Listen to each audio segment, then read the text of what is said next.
James Carter stared at his reflection in the bathroom mirror, the dim light casting shadows that deepened the lines around his eyes. 39 years old, but some days he felt ancient. His fingers fumbled with the top button of his shirt, a pale blue cotton blend that had seen better days. The fabric, softened by countless washes, bore the faint ghost of an iron's path, his best attempt at respectability. The apartment beyond the bathroom door was quiet, except for the low hum of the refrigerator, a sound that had become the heartbeat of his small home. Sophie was at Mike's apartment down the hall, probably teaching the old man some card games she'd learned at school. The thought of his 8-year-old daughter brought a brief smile to Weems's weathered face. 5 years. 5 years since Sarah had slipped away, taking with her the warmth that had once filled every corner of their life. 5 years of solo parent-teacher conferences, of YouTube tutorials on how to braid hair, of working extra shifts to cover medical bills that still arrived with cruel regularity. And now here he was, preparing for a blind date with sweat-damp palms and a racing heart. James moved to his bedroom, sliding open the top drawer of his dresser. Beneath a stack of neatly folded undershirts lay a white envelope creased at the corners from being handled. He withdrew it, carefully counting out $50 emergency money set aside from his last paycheck. The cash felt like a confession in his hand, an admission that tonight mattered enough to dip into safety. His cell phone buzzed against the nightstand. A text message. "Looking forward to meeting you tonight. 7 p.m. still works." James's thumb hovered over the screen, his reflection distorted in the glass. The woman's profile had seemed genuine, divorced, early 40s, a school administrator. Her messages had been kind, with none of the sharp edges he'd come to expect from the world. Simple questions about his day, interest in his answers, small mercies that had become foreign territory. "Yes, see you then." He pressed send before he could reconsider, tucking the phone into his pocket where it sat like a promise against his thigh. The photograph on the dresser caught his eye, holding a newborn Sophie, both bathed in hospital light. Her smile even then had carried a shadow of what was to come. The cancer had been discovered just weeks after their daughter's birth, a cruel passenger that had ridden alongside their new parenthood. 3 years of treatment of hope stretched thin before it claimed her. James gently turned the photograph face down. Not out of disrespect, but necessity. Tonight needed to belong to the possibility of what might come next, not the certainty of what had been lost. "It's just dinner," he whispered to the empty room, the words sounding hollow even to his own ears. Just a meal and conversation. But they both knew it was more. It was the first step onto a bridge he wasn't sure would hold his weight. On the wall calendar in the kitchen, Sophie had circled today's date with a red marker. "Dad's friend night," she'd written in her determined handwriting. At breakfast, she'd adjusted his collar and patted his cheek with solemn authority. "You need a friend, Daddy," she'd declared as if diagnosing a condition. A grown-up one. Children had a way of naming the wounds adults work so hard to hide. A knock at the front door pulled James from his thoughts. Mike stood in the hallway, his tall frame slightly stooped with age. At 68, the retired mechanic still carried the physical memory of decades working beneath cars' calloused hands and permanent grease stains embedded in the creases of his skin. "Looking sharp, Jimmy."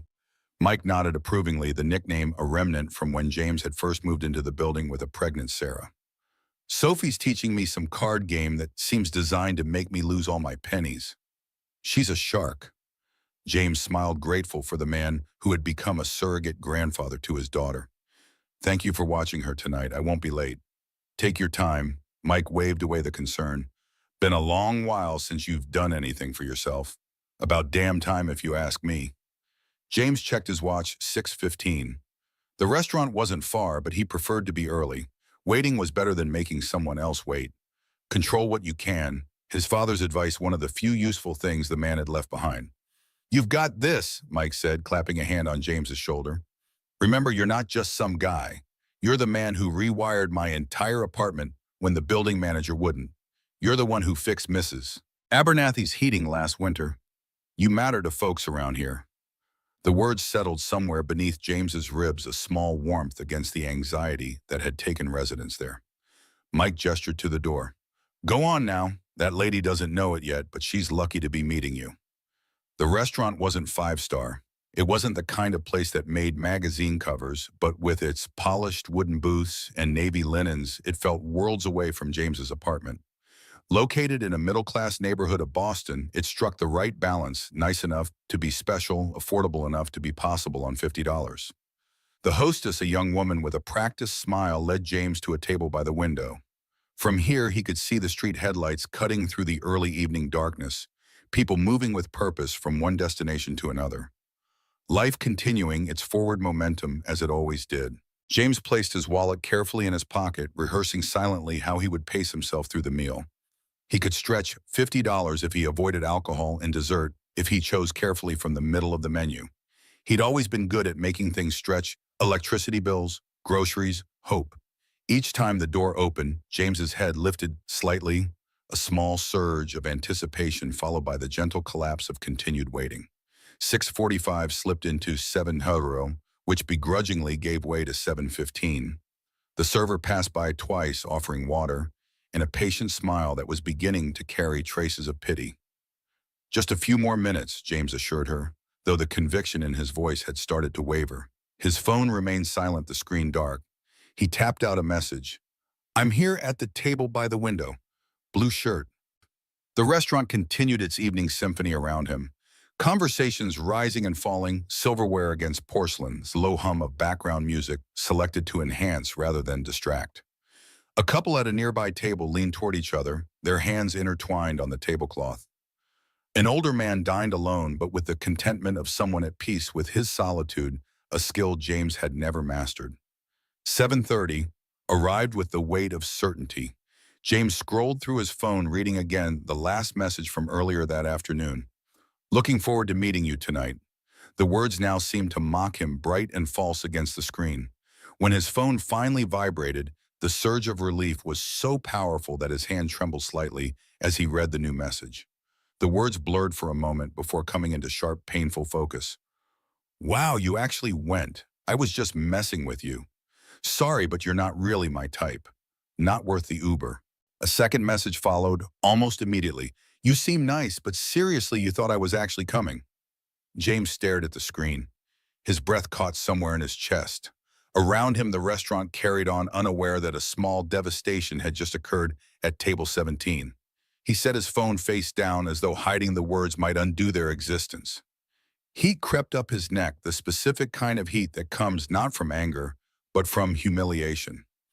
He reached for the water glass, swallowing slowly, anything to maintain composure in a public place where breakdown wasn't now an option. The server approached again, her expression carefully neutral. "Would you like to order something, sir?" "No, thank you," James managed, his voice steadier than he felt. "I'm still waiting." But he wasn't. They both knew it now. He shifted in his seat, opening his wallet beneath the table. Inside was a single folded $5 bill set aside for a tip. $50 had already felt like too much of a sacrifice, but at least it had carried the hope of sharing a meal, of not eating alone. Now even that small comfort was gone. 3 tables away, Elizabeth Morgan observed the scene with quiet attention. At 43, the CEO of Morgan Organics had developed an eye for detail. It was how she'd built her company from a small health food line into a respected organic brand. Tonight, however, her attention wasn't on market trends or quarterly reports. It was fixed on the man in the faded blue shirt, his posture a study in dignified disappointment. Elizabeth had chosen this restaurant precisely for its anonymity. After a day of board meetings and performance reviews, she often retreated here, a place where she wasn't the queen of green, as business magazines had labeled her, just another patron having a quiet dinner alone. She watched as the man checked his phone again, his shoulders sinking almost imperceptibly. There was something in his bearing that tugged at her memory, a familiar kind of solitude she recognized all too well. 5 years ago, Elizabeth had sat at a different restaurant table across from her husband of 12 years, as he explained with clinical precision why their marriage had run its course, how his new future didn't have room for her, how he'd already moved his things to his girlfriend's apartment while Elizabeth had been at a conference. The girlfriend, as it turned out, had been her own marketing director. She'd sat through that dinner with perfect composure, not giving him the satisfaction of witnessing her collapse. Only later, in the privacy of her car, had she allowed herself to break. Now, watching this stranger maintain his dignity while clearly being stood up, or worse, deliberately humiliated, stirred something in her that she thought she'd efficiently packed away with other unnecessary emotions. The server passed by her table. Elizabeth raised a finger, signaling her over.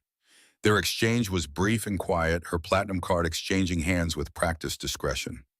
James didn't notice at first when a steaming plate was set before him.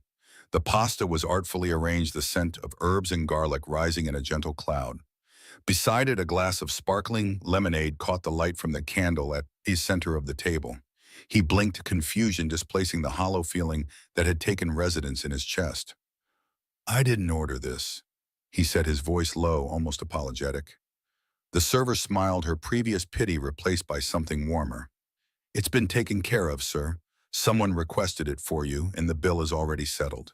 James froze, the napkin slipping from his lap to the floor. His first instinct wasn't gratitude, but suspicion. Was this another layer to the cruel joke? Were people watching, waiting for him to accept charity before delivering another blow? He looked around, searching the faces at nearby tables for smirks or smartphones raised to capture his humiliation. "It's not charity," a voice said from just behind him, low and even. "It's a reminder that you deserve to eat, even if the world tries to tell you otherwise." James turned to find a woman standing beside his table. She wore a charcoal blazer over a simple white blouse, her dark hair cut in an efficient bob that framed a face more striking than conventionally beautiful. Her eyes met his directly, neither pitying nor patronizing, simply present. "I don't need," he began, but the words faltered. What exactly didn't he need? A kindness from a stranger, a meal he couldn't afford to waste, the acknowledgement that someone had noticed him? The woman gestured to the chair across from him. "May I join you, or would you prefer to eat in peace?" James hesitated, caught between pride and a loneliness so profound it had become background radiation in his life. "Why would you want to?" The question emerged more vulnerable than he'd intended. "Because 5 years ago I was at a table much like this one when my husband informed me he was leaving me for my colleague," she replied, her frankness startling in its simplicity. "No one bought me dinner that night. I wish they had." Something in her direct gaze made refusal seem impossible. James nodded slightly, and she took the seat across from him. "I'm Elizabeth," she offered, not extending her hand, not forcing artificial pleasantries. "James," he replied, his fork still untouched beside the pasta. "You should eat while it's hot," Elizabeth noted, nodding toward the plate. "The chef here doesn't appreciate his work being admired rather than consumed." James picked up his fork, aware of how his hand trembled slightly. The first bite broke something open. It brought not just hunger, but the realization of how long he'd been running on empty in ways that had nothing to do with food. "Thank you," he managed after swallowing. "I don't make a habit of this. Of eating dinner." Elizabeth's eyebrow raised slightly, or of being stood up. The directness might have been offensive from someone else, but her tone carried no judgment. Just a clear-eyed assessment of the situation they both knew had occurred. "Either," James admitted. "Both." Elizabeth nodded, a simple acknowledgement. "The pasta here is good, not exceptional, but honest, like most worthwhile things." They sat in silence for a moment, the sounds of the restaurant flowing around them. James took another bite, then another, his initial discomfort gradually giving way to a different kind of awareness. Not of his own inadequacy, but of the strange intimacy of sharing a table with someone who had seen him at a vulnerable moment and chosen to respond with decency rather than avoidance. "Do you come here often?" he asked, finally aware of how the question sounded like a bad pickup line the moment it left his mouth. A small smile touched the corner of Elizabeth's mouth. "Often enough that they know not to ask me about the specials or suggest the wine pairings." "You." "First time," James admitted. "I wanted somewhere, nice, but not impossible." Elizabeth studied him for a moment. "There's nothing wrong with understanding boundaries, financial or otherwise. Only a fool pretends they don't exist." Her words carried a weight that suggested she wasn't merely talking about restaurant choices. James felt something ease in his chest, the constant pressure of maintaining appearances suddenly less urgent. "I have a daughter," he said, not entirely sure why he was volunteering the information. "Sophie, she's 8, and was probably excited that her dad was going on a date." Elizabeth observed her perception uncomfortably accurate.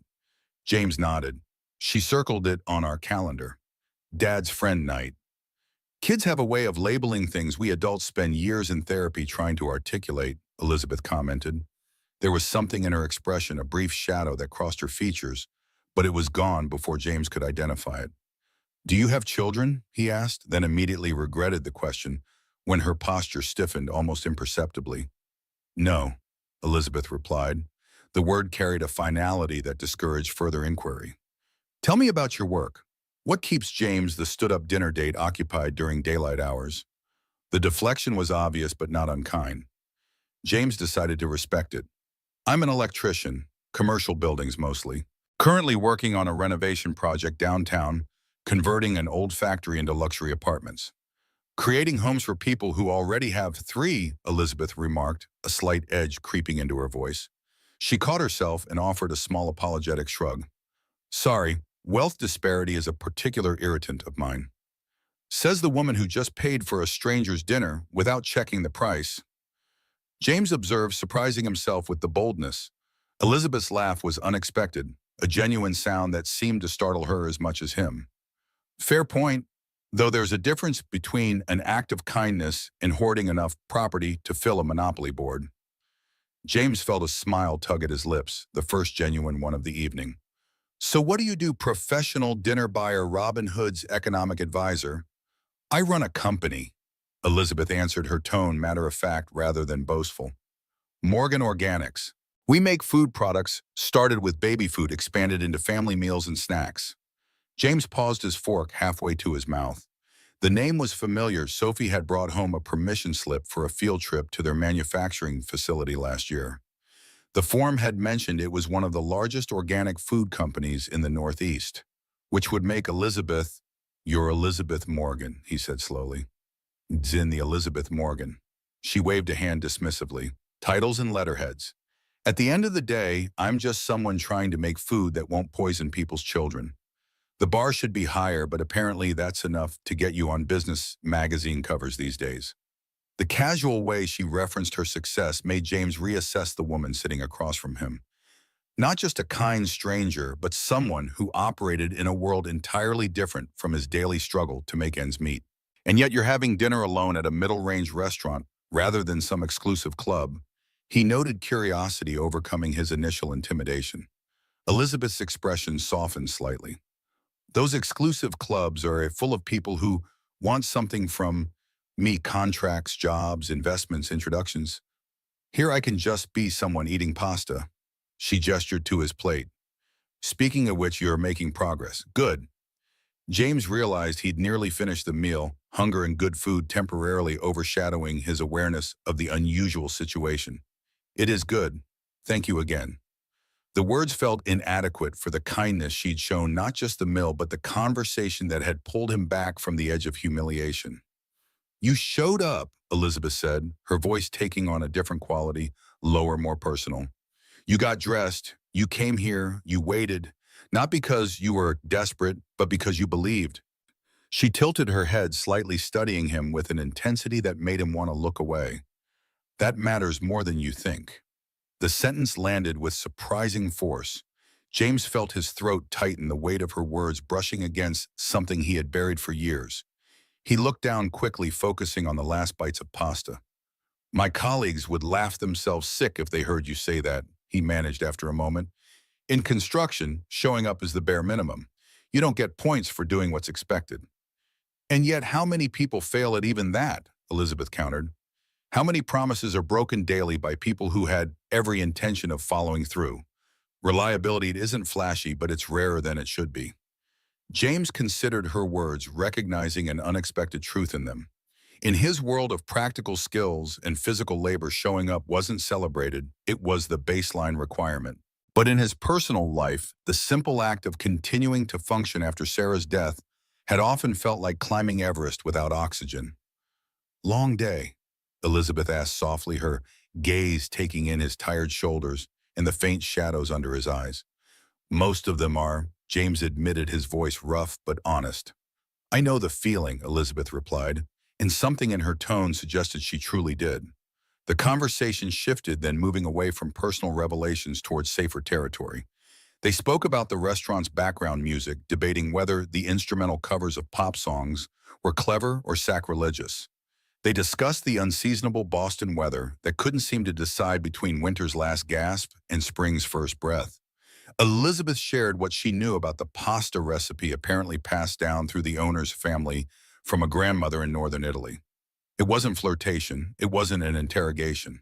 It was simply two people sharing space at the same table, finding momentary refuge in conversation that demanded nothing beyond the present moment. And for James, it was enough, more than enough. As he finished the last bite, James set down his fork slowly, as if afraid the spell might break with the meal's conclusion. I should get back to my daughter. The neighbor watching her has work early tomorrow. Elizabeth nodded, reaching into her blazer pocket. She pulled out a small white card and slid it across the table. I come here on Thursdays, sometimes for the coffee, rarely for the company. Her tone remained casual, free from expectation. But if you ever feel like being seen again, you know where to find me. James stared at the business card, the embossed lettering catching the candlelight. Elizabeth Morgan, CEO. The title beneath her name felt like a revelation, a confirmation of just how far outside his normal orbit this evening had taken him. I'm not looking for, he started, not entirely sure how to finish the sentence. Neither am I, Elizabeth cut in gently. But good conversation is rare enough to merit a second occurrence, don't you think? Before he could respond, she rose from the table with fluid grace, leaving behind a coffee cup he hadn't noticed her order.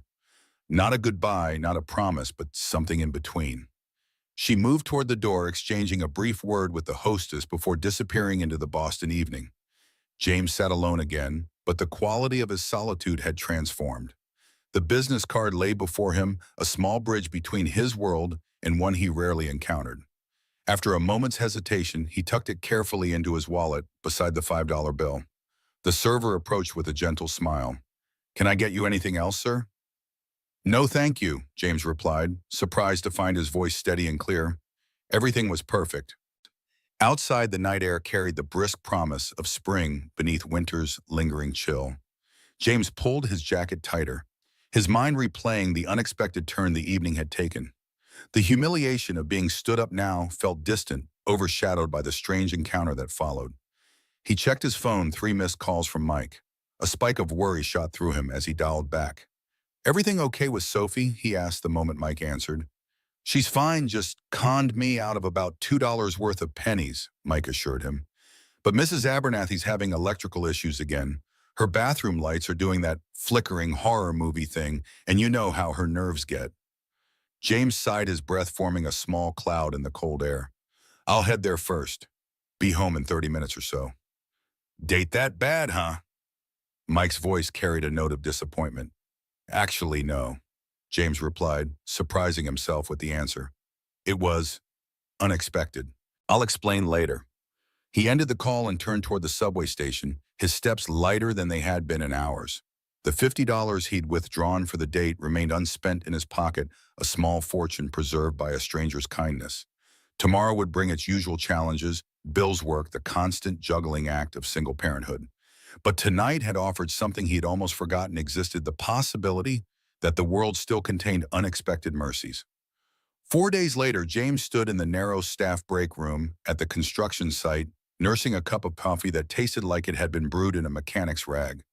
Around him, his colleagues engaged in the usual mid-morning banter, complaints about traffic debates, about sports teams, good-natured ribbing about weekend plans. James let the conversation flow around him, his thoughts drifting to the business card still tucked in his wallet.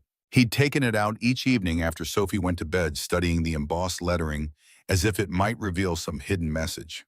Several times he'd nearly texted the number printed beneath Elizabeth's name, but each attempt ended with him deleting the half-formed message. What would he even say? Thanks again for the pity pasta. Enjoyed meeting the CEO, who moonlights as a guardian angel for pathetic single dads. Kevin Barnes, the site foreman, pushed through the break room door, his perpetual scowl deepening the lines on his weathered face. At 55, Kevin ran the construction project with military precision, his decades in the business, leaving little room for excuses or complications. Carter, he barked, scanning the room until his eyes landed on James. Need you on the 14th floor. The electricians from Dawson's crew hit something in the west wall. Whole section's dead. James downed the last of his coffee, the bitter liquid burning a path down his throat. On it. And Carter, Kevin added, his voice dropping, I need reliability on this one. The developers are touring the building tomorrow. No excuses, no early departures. Clear. The implied reference to James's occasional need to leave for Sophie-related emergencies hung in the air. Several of the other workers suddenly found the ceiling fascinating. Crystal, James replied, keeping his voice neutral despite the heat rising in his neck. Kevin had made it clear on multiple occasions that James's parenting responsibilities were, in the foreman's words, not the company's problem. The fact that James was one of the most skilled electricians on the crew bought him some latitude, but Kevin's patience had been wearing thin lately. The 14th floor was a maze of exposed wiring and half-finished walls. James found the problem area quickly. Someone had drilled through a conduit, severing a main power line to the West Wing apartments. The fix would be straightforward but time-consuming, requiring precision to splice the damaged wires without compromising the building's electrical integrity. As James worked his hands moving with practiced efficiency, his phone vibrated in his pocket. He ignored it at first, focusing on the delicate connection he was forming. Only after securing the splice did he check the message. It was from Sophie's school. His daughter had fallen during recess, possibly sprained her wrist. The nurse was requesting he come pick her up and take her for medical evaluation. James closed his eyes briefly, the timing almost comically cruel. Kevin's warning echoed in his ears. No excuses, no early departures, alongside the image of Sophie in pain, waiting for a father who had to choose between being there for her and keeping the job that put food on their table. He tried calling Mike, but the call went straight to voicemail. His elderly neighbor had mentioned a doctor's appointment today. James had forgotten.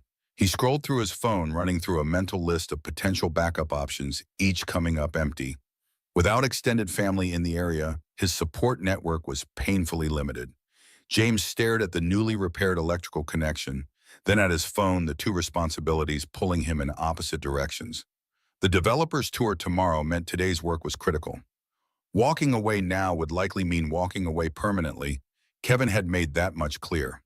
His finger hovered over Elizabeth Morgan's contact information. They'd shared one meal, one conversation. She was a CEO, not a babysitting service. And yet she had offered her card, had said something about being seen again. Before he could talk himself out of it, James typed a message. "This is James from the restaurant. I have an emergency with my daughter. I hate to ask, but do you know anyone who could pick her up from school? I can't leave work without losing my job." He hit send, then immediately regretted it. The message sounded desperate, presumptuous. Elizabeth would probably block his number, and rightfully so. To his shock, a response came almost immediately: address of the school. James sent the information, adding, "Her name is Sophie Carter. She's in the nurse's office. I'll understand completely if this is too much to ask." 3 minutes passed, each second stretching like taffy.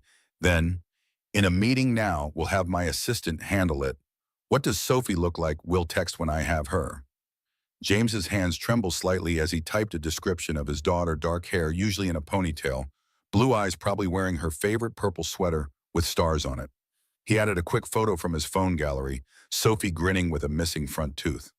"Thank you. I don't know how to repay this," he wrote. The response was swift and decisive. "Not keeping score. Focus on your work. We'll update soon." James returned to the electrical repair with a renewed concentration. His mind split between the complex wiring before him and the image of his CEO guardian angel rescuing his daughter. The absurdity of it nearly made him laugh aloud, a sound that would have surely concerned his colleagues had they heard it. Across the city, Elizabeth Morgan sat at the head of a glass conference table, surrounded by marketing executives presenting the latest campaign for their summer product line. Her attention, normally laser-focused during such meetings, kept drifting to the phone she'd discreetly placed on her lap. The demographic research suggests a 22% increase in consumer interest when we emphasize the environmental packaging. A young marketing analyst was saying, his hands gesturing enthusiastically toward a slide deck. Elizabeth nodded, making appropriate noises of consideration, while her mind calculated the logistics of extracting herself from this meeting without raising eyebrows. As CEO, she could simply walk out. It was her company, after all. But questions would follow, and Elizabeth had built her reputation on unwavering professionalism. The text from James Carter had caught her completely off guard. After their chance encounter at the restaurant, she'd half expected him to use the business card for networking opportunities, or perhaps to thank her again for the meal. An emergency involving his daughter hadn't been on her radar, and yet without hesitation she had offered to help. Now she needed to deliver on that promise. Elizabeth raised a hand, interrupting the presentation mid-sentence. Mark, excellent work so far. I need to step out for an urgent matter. Daniela, please take notes for me. I'll review them this afternoon. Before anyone could respond, she was on her feet, moving toward the door with purpose. Her assistant Rachel looked up in surprise as Elizabeth emerged from the conference room. I need a favor, Elizabeth said without preamble. There's a child at Plymouth Elementary who needs to be picked up from the nurse's office. Her name is Sophie Carter. Rachel blinked rapidly, clearly trying to place this unexpected request within her understanding of her boss's typical demands. Is she related to you? She's the daughter of an associate, Elizabeth replied, the word feeling inadequate for the strange connection she'd formed with James over pasta and unexpected honesty. She's hurt and he can't leave work. Rachel, ever efficient, despite her confusion, was already reaching for her purse. Should I take her to a hospital back here? What's the protocol? Elizabeth hesitated, realizing she hadn't thought that far ahead. Bring her here for now. I'll assess the situation when you return. And Rachel, this stays between us. As her assistant hurried toward the elevator, Elizabeth retreated to her office, closing the door behind her. She moved to the floor-to-ceiling windows that offered a panoramic view of Boston's skyline, but the familiar vista failed to provide its usual centering effect. What exactly was she doing? In the 5 years since her divorce, Elizabeth had meticulously reconstructed her life around certainties, work achievement, control. Personal entanglements were kept to a minimum, relationships carefully managed to prevent unexpected emotional complications. Yet here she was, rearranging her day for a man she barely knew and a child she'd never met. The impulse defied her carefully maintained boundaries, and that realization was both concerning and oddly exhilarating. She texted James again. My assistant is on her way to the school. We'll keep you updated. His response came quickly. I don't know what to say. Thank you seems inadequate. Elizabeth found herself smiling at the screen. Thank you is always adequate when it's genuine. Now get back to work before your boss notices you texting with the enemy. The joke felt surprisingly natural, a small bridge across the professional and social divide that would normally separate them. Elizabeth set her phone aside, trying to refocus on the quarterly reports awaiting her attention, but her thoughts kept returning to James, his quiet dignity in the face of humiliation, the way he'd spoken about his daughter with a love so evident it had made her chest ache. 50 minutes later, a soft knock on her office door preceded Rachel's entrance. Beside her stood a small girl with dark hair pulled into an uneven ponytail, her right wrist wrapped in an elastic bandage and held protectively against her chest. Despite the obvious discomfort, the child's eyes were bright with curiosity as she took in the expansive office with its modern furniture and art collection. Sophie Carter, Rachel announced unnecessarily, her professional demeanor slightly softened by the presence of the child. The nurse said it's likely a mild sprain, but recommended a doctor confirm there's no fracture. Elizabeth rose from her desk, suddenly aware that her experience with children was limited to marketing research and the occasional charity event photo opportunity. She'd built a company around feeding children, but rarely interacted with them directly. Thank you, Rachel, she said, moving forward with more confidence than she felt. Could you please call Dr. Winters, see if she can fit Sophie in this afternoon? As Rachel withdrew, Elizabeth found herself alone with James's daughter, the silence stretching between them like an uncharted territory. You have a very big office, Sophie observed, breaking the tension with the directness unique to children. And your hair is pretty, like a movie star's. Elizabeth touched her bob self-consciously, unused to such straightforward compliments. Thank you, Sophie. I'm Elizabeth, a friend of your dad's. How's your wrist feeling? It hurts, Sophie admitted, but not as bad as when I broke my finger last year. That was worse. She looked around the office again. Does my dad work for you? Is that why he sent me here? The question carried innocent logic that made Elizabeth smile. No, your dad doesn't work for me. He's busy with his own job right now, so I offered to help out. She gestured to a comfortable seating area near the windows. Would you like some water or hot chocolate, perhaps? Sophie's eyes widened at the latter offer. Hot chocolate, please. With marshmallows if you have them. Elizabeth pressed the intercom. Rachel, could you bring in hot chocolate for our guest with marshmallows? The tiny ones or the big ones? Sophie clarified quickly, apparently considering this detail critical. Both if available. Elizabeth amended into the intercom, earning a grin from Sophie that revealed a missing front tooth. As they settled into the seating area, Sophie studied Elizabeth with unabashed interest. "You smell nice," she declared after a moment, "like flowers and something else. Something clean." The observation caught Elizabeth off guard. "Thank you. It's jasmine and sandalwood." Sophie nodded sagely. "My mom smelled nice too. Dad keeps her perfume in his drawer, but he thinks I don't know." Her expression turned solemn. "She died when I was little. Dad says she was very brave." The matter-of-fact way Sophie addressed her mother's death, as if sharing the weather or her favorite color, made Elizabeth's throat tighten unexpectedly. "I'm sure she was," she managed, unsure how to navigate this emotional territory. Sophie leaned closer, lowering her voice conspiratorially. "Dad doesn't have many friends, mostly just Mr. Mike from downstairs. That's why I was excited when he went to meet someone for dinner." Elizabeth felt a pang of understanding, not just for James, but for this perceptive child who worried about her father's isolation. "Well, I'm glad I got to meet him, and now I get to meet you too." Sophie's face brightened. "Me too, especially since you have hot chocolate."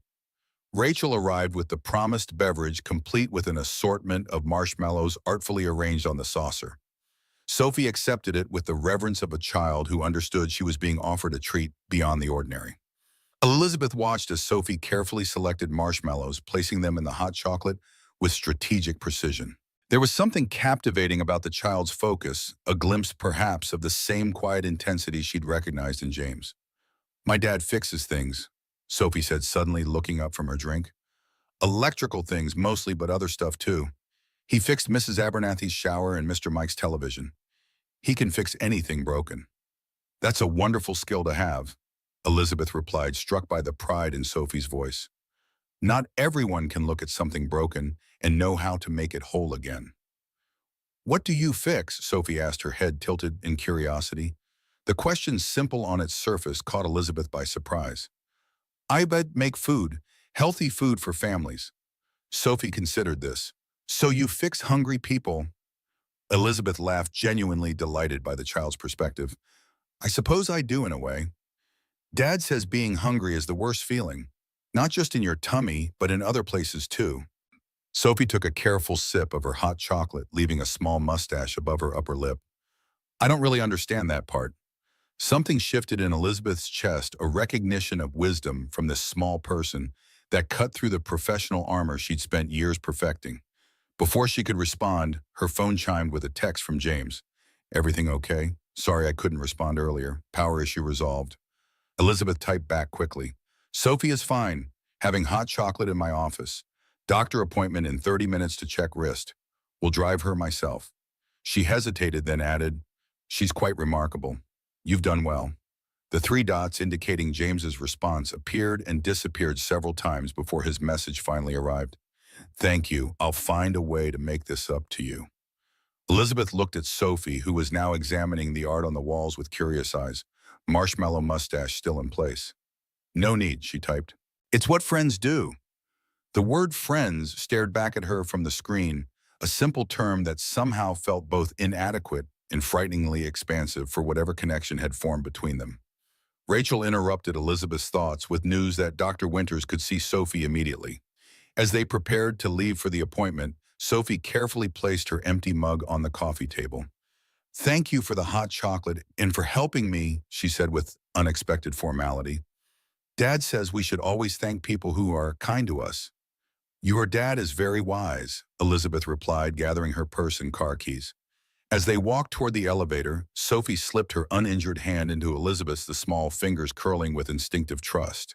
The gesture, so natural and yet so foreign to Elizabeth's everyday experience, sent a ripple of something warm and unfamiliar through her chest.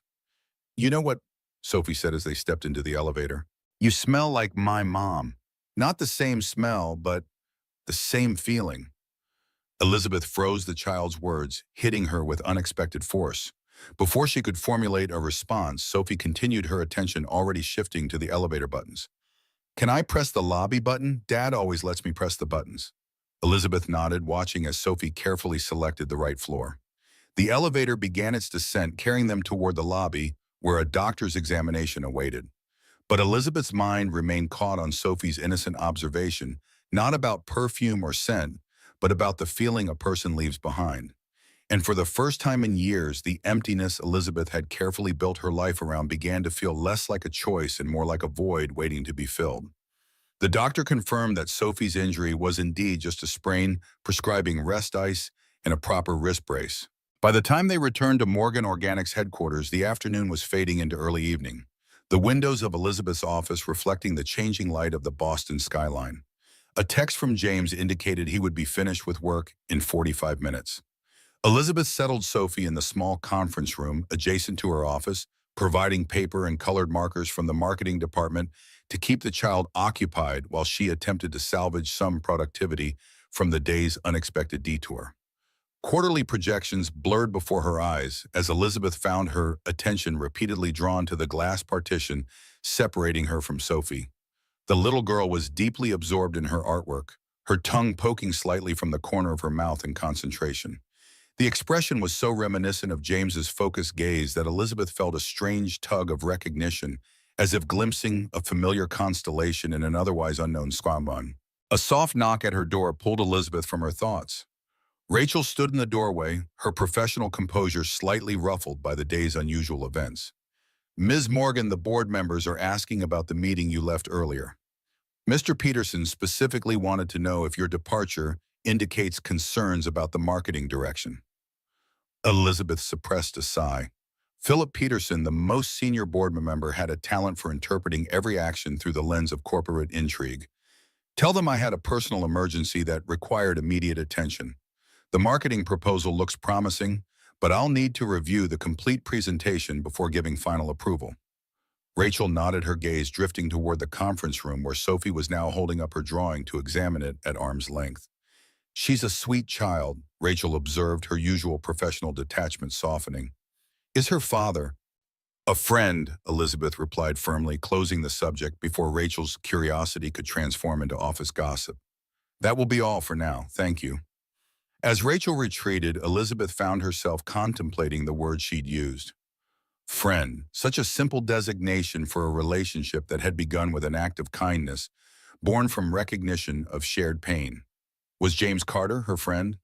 The label seemed simultaneously too casual and too intimate for whatever connection had formed between them over one meal and an emergency childcare intervention. Elizabeth's contemplation was interrupted by Sophie appearing in the doorway, a colorful drawing clutched in her hand. "I made this for you," the little girl announced, crossing to Elizabeth's desk with purpose. "It's you and your company." The drawing showed a tall figure with short, dark hair standing beside what appeared to be a large building with the words Morgan Organics carefully printed above it. Small figures with smiling faces surrounded the building, apparently happy recipients of the company's products. "This is wonderful," Elizabeth said, genuinely touched by the child's effort. "Is that me?" Sophie nodded, pointing to the central figure. "You're the boss, and these are all the hungry people you help." She hesitated, then added with earnest sincerity, "Dad says helping people is the most important job anyone can have." Elizabeth studied the drawing more closely, struck by how this child had distilled the corporate mission she so often articulated in boardrooms down to its essential truth: helping people. Somewhere along the way, amid quarterly reports and market expansions, that fundamental purpose had become obscured by profit margins and brand positioning. "Your dad is right," Elizabeth said softly. "Helping people is the most important job." Sophie beamed at the validation, then turned serious again. "Can I ask you a question?" "Of course. Are you my dad's girlfriend now?" The question, delivered with such innocence, nearly caused Elizabeth to drop the drawing. "No," she replied, perhaps too quickly. "We're just friends. We only met a few days ago." Sophie considered this with evident disappointment. "Oh, he needs one, you know, a girlfriend. Mr. Mike says Dad needs someone to make him smile more." Elizabeth found herself simultaneously amused and discomfited by the child's directness. "Making friends takes time, Sophie. People need to get to know each other first." "How long?" Sophie persisted, apparently requiring a specific timeline. "There's no set schedule," Elizabeth explained, finding herself in the unexpected position of discussing relationship development with an 8-year-old. "It depends on the people involved." Sophie nodded sagely. "Like cooking. Some things are quick, like microwave mac and cheese, and some things are slow, like Dad's special Sunday sauce. The comparison surprised a laugh from Elizabeth. That's actually a very good analogy. Their conversation was interrupted by a notification on Elizabeth's phone, a text from James indicating he had arrived in the building lobby. Relief and an unexpected flutter of anticipation mingled in her chest as she gathered her things and helped Sophie collect her artwork. "Your dad's here," she told the little girl, who immediately brightened and began stuffing drawings into her small backpack with renewed energy. In the elevator descending to the lobby, Sophie slipped her hand into Elizabeth's, again the gesture now feeling almost familiar. Elizabeth found herself squeezing the small fingers gently, a wordless reassurance that seemed to flow naturally despite her general discomfort with physical affection. The elevator doors opened to reveal James standing in the lobby, still in his work clothes, fatigue evident in the set of his shoulders.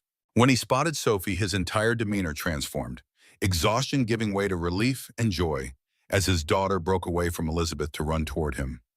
James knelt to embrace Sophie, careful of her injured wrist, his eyes closing briefly as he held her close. The naked emotion on his face made Elizabeth feel like an intruder, witnessing something profoundly private, the unguarded love between parent and child. When James looked up and met her gaze, the gratitude in his eyes was almost uncomfortable in its intensity. He rose, keeping one arm around Sophie's shoulders as they approached. "I don't know how to thank you," he began, his voice rough with emotion. "What you did today. No thanks necessary," Elizabeth interrupted, suddenly self-conscious in a way that rarely afflicted her in professional settings. "Sophie was excellent company. We had hot chocolate and visited the doctor. Just a sprain, but she should take it easy for a few days." James nodded, absorbing the information while his eyes remained fixed on Elizabeth with an expression she couldn't quite decipher. "Still, what you did, most people wouldn't have bothered. Most people haven't shared pasta in unexpected honesty," Elizabeth replied, surprising herself with the candor. "Besides, Sophie is worth bothering about." The little girl beamed at the compliment, leaning against her father's side. "Elizabeth's company makes food to help hungry people," she informed James seriously, "and she let me have both kinds of marshmallows." A smile touched the corner of James's mouth. Clearly a woman of distinction.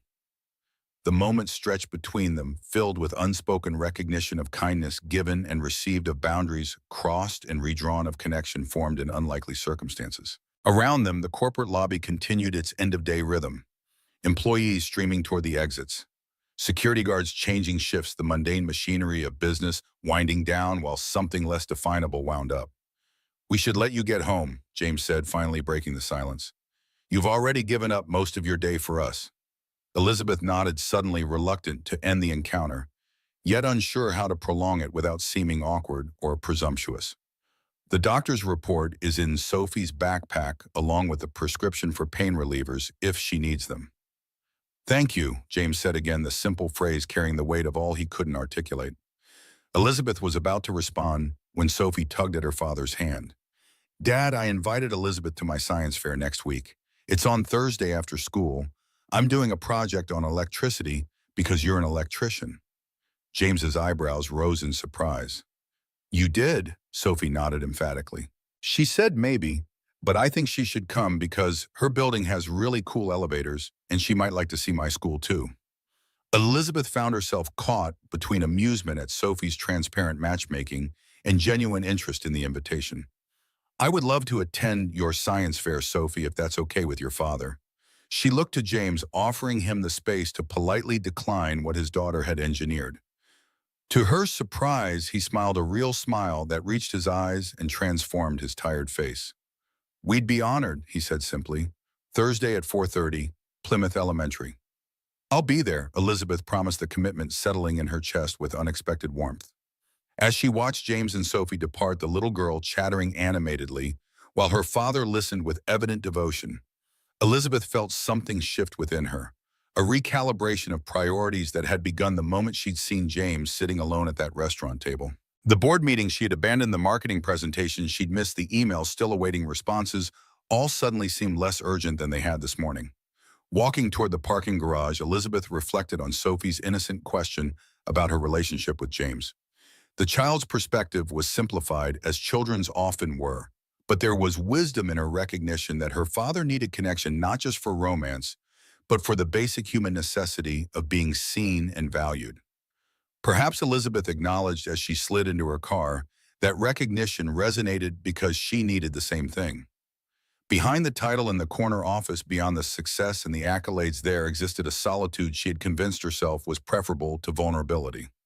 Until a chance encounter with a man in a faded blue shirt had reminded her that sometimes the bravest thing one could do was simply show up and believe that something better might be waiting. Thursday at Morgan Organics arrived with unusual anticipation. Elizabeth found herself checking the clock repeatedly as the afternoon crawled forward, each meeting stretching beyond its allocated time. By 4 o'clock, she had abandoned any pretense of focusing on the sustainability report before her, her thoughts fixed instead on a school gymnasium across town where science fair projects awaited judgment. "Rachel, I'll be out for the remainder of the day," Elizabeth announced, gathering her belongings with uncharacteristic haste. "Reschedule the supplier call for tomorrow morning." Her assistant looked up, surprise evident in her expression. In 5 years, she had rarely seen her boss leave before 6, much less for a non-business engagement. "The board summary," Rachel began, gesturing toward a folder on her desk. "Will still be there tomorrow," Elizabeth finished, already halfway to the elevator. "Some things can't wait." The drive to Plymouth Elementary took 20 minutes each passing block, increasing a peculiar nervousness Elizabeth hadn't felt since her first investor presentation years ago. She arrived to find the school parking lot filled with family sedans and minivans, her sleek luxury car conspicuously out of place among them. Inside the gymnasium, hummed with a controlled chaos of elementary education, hand-lettered signs pointing toward the science fair walls decorated with student artwork, the faint scent of industrial cleaner, barely masking the essence of hundreds of children passing through daily. Elizabeth followed the flow of parents and siblings toward the main event, feeling oddly like an imposter among these families who belonged here. The gymnasium had been transformed into a showcase of juvenile scientific inquiry. Trifold presentation boards lined tables around the perimeter, each displaying varying levels of parental involvement, disguised as children's work. Students stood proudly beside their creations, some nervously reciting memorized explanations, others enthusiastically gesturing toward baking soda volcanoes and seed germination charts. Elizabeth scanned the room, searching for Sophie's dark ponytail among the crowd. She spotted them near the far corner, James kneeling beside his daughter, as she made a last-minute adjustment to her display. Even from a distance, the tenderness in his posture was evident, the way he focused entirely on Sophie, as if she were the only person in the crowded space. As Elizabeth approached, Sophie looked up, her face brightening with recognition. "You came," she exclaimed, bouncing slightly on her toes despite the wrist brace still encircling her arm. James stood, surprise and pleasure mingling in his expression. "We weren't sure if you'd make it," he admitted, his voice carrying a warmth that seemed reserved for moments outside his working hours. "I promised," Elizabeth replied simply. The words carried more weight than their brevity, suggested a reminder that reliability wasn't merely a business virtue. Sophie tugged at Elizabeth's sleeve, eager to showcase her project. "Look, I made a circuit board that lights up different colors," she explained, pointing to a display featuring a simple electrical circuit connecting a battery to various colored bulbs. "Dad helped with the soldering, but I did all the design and connections." Elizabeth knelt to examine the project, genuinely impressed by the sophistication of the 8-year-old's work. "This is remarkable, Sophie. You've created a parallel circuit with independent switches, haven't you?" Sophie beamed at the technical recognition. "Yes, each light has its own path so they can work separately. Dad says that's how real houses are wired, too." "Your dad is right," Elizabeth confirmed, glancing up to find James watching them with an expression that made something flutter beneath her ribs. "He must be an excellent teacher." James shook his head slightly. "Sophie makes it easy. She has a natural understanding of how things connect." The double meaning in his words hung in the air between them, acknowledged but not addressed. Elizabeth turned back to the project, asking Sophie to demonstrate how the circuit functioned. The girl launched into an explanation that mixed technical terminology with childish enthusiasm, her hands gesturing animatedly as she flipped switches to illuminate different colored bulbs. As Sophie spoke, Elizabeth became aware of curious glances from nearby parents. Her tailored business attire stood out among the casual clothes of after-work family members, marking her as someone who didn't quite fit the environment. She caught fragments of whispered speculation. Was she a school board member? A corporate sponsor? The unfamiliarity of being the object of others' curiosity rather than their deference was both unsettling and oddly refreshing. A teacher approached, clipboard in hand, to evaluate Sophie's project. Elizabeth stepped back, moving to stand beside James as they watched Sophie enthusiastically explain her work to the science judge. "Thank you for coming," James said quietly, his eyes still on his daughter. "It means more to her than you might realize." Elizabeth nodded suddenly, finding words inadequate. The simple acknowledgement of her presence, the value placed on her showing up, stirred something long dormant. In her professional life, Elizabeth's attendance was expected, her input demanded. Here in this school gymnasium, her presence was simply appreciated, a gift rather than an obligation. The science fair continued around them, a symphony of children's voices and parental pride. As Sophie concluded her presentation, receiving enthusiastic praise from the teacher, James placed a gentle hand on Elizabeth's arm. "Would you like to join us for dinner afterward? Nothing fancy, just pizza at Sophie's favorite place down the street. A small thank you for everything you have done." The invitation carried no pressure, offered as genuinely as everything else about James seemed to be. Elizabeth found herself nodding before conscious deliberation could interfere. "I'd like that very much." The pizzeria occupied a corner storefront 3 blocks from the school, its windows steamed with the heat of ovens that had been producing the same recipe for 40 years. Inside, red checkered tablecloths covered worn wooden tables, and the walls displayed faded photographs of local Little League teams sponsored through the decades. It was exactly the kind of family establishment that Elizabeth typically bypassed in favor of carefully researched dining experiences. Sophie led them to her table near the back, clearly a regular visitor with established preferences. "We always sit here because you can see the pizza makers tossing dough," she explained, pointing toward the open kitchen where employees performed occasional theatrical tosses to the delight of younger patrons. As they settled in, Elizabeth felt a strange disconnection from her usual self, the CEO who dined in restaurants where reservations were made months in advance, where tables were selected for discretion rather than entertainment value. Yet there was something refreshingly honest about Sophie's unabashed enjoyment of simple pleasures. The owner, an elderly Italian man, with flour permanently embedded in the creases of his hands, approached their table with recognition lighting his face. "Ah, the Carters, my favorite Thursday customers." His gaze fell on Elizabeth, curiosity evident in his raised eyebrows. "And you've brought a guest special occasion." Before James could respond, Sophie interjected proudly, "Elizabeth came to my science fair. She's Dad's new friend. She runs a company that makes food but not pizza." The man's eyes twinkled with amusement and something more knowing. "Any friend of the Carters is welcome at Donato's. I'll bring you our best table wine." James's cheeks colored slightly. "Just the usual pizza for us, Donato, and whatever our guest would prefer." The normalcy of the exchange, the familiar rapport, the established routine highlighted just how rarely Elizabeth experienced such community connection in her own life. Her regular dining experiences involved servers who knew her preferences but not her story, who offered perfect service but never familiarity.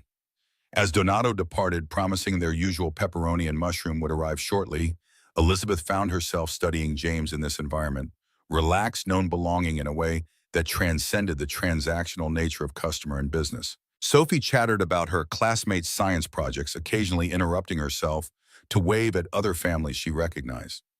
James listened attentively, his focus on his daughter unwavering despite the noisy restaurant. Their pizza arrived steaming and aromatic on a battered metal tray. Sophie immediately reached for a slice, then paused, looking at Elizabeth expectantly.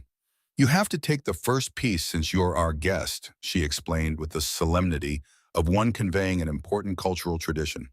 Elizabeth complied, oddly touched by the small ritual. The pizza itself was nothing extraordinary by culinary standards, no artisanal ingredients or innovative flavor combinations. Yet something about sharing it in this context made it more satisfying than many of the Michelin-starred meals that populated her expense reports. Conversation flowed with surprising ease, Sophie serving as both buffer and catalyst. She asked Elizabeth questions about her company, her office, whether she had tried making pizza-flavored healthy food. The last query prompted a genuine laugh from Elizabeth. "We actually did test a pizza-flavored quinoa bowl once," she admitted. "It was a spectacular failure. Sometimes pizza should just be pizza. James raised an eyebrow. A food executive who appreciates traditional cuisine, I thought your industry was all about convincing people that cauliflower can replace everything from rice to pizza crust.